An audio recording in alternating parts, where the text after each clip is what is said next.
A Gandia, una exposició fotogràfica commemora el 20 aniversari de tot un emblema cultural de la ciutat, la Casa de la Marquesa. 20 anys amb les portes obertes ens convida a fer un recorregut per la història de la capital de la Safor i és memòria viva de tot el seu veïnat. Al passeig de les Germanies, la família Valier fa alçar la seva residència. Era el final del segle XIX i Gandia va viure la seva gran transformació amb l'arribada del tren, la creació del port i l'enderrocament de les muralles. La ciutat s'obria al món i entrava en la modernitat. També s'estenia un gran moviment social que reclamava una casa de cultura, un espai per a la creació.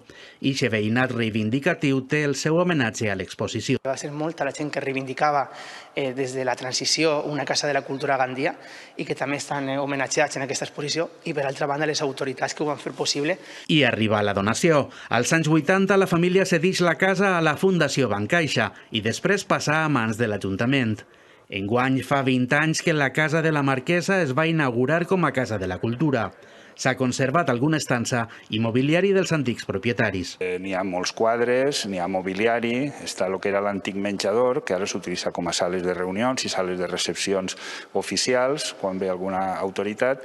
Es conserva també el despatx del senyor Marquès. Amb material d'hemeroteca i de col·leccions privades, fins i tot dels antics casers, s'ha pogut recrear l'evolució d'aquest espai de referència. Però, sobretot, l'exposició és història de Gandia. Un espai on els veïns i veïnes recorren a la memòria i repassen els seus records.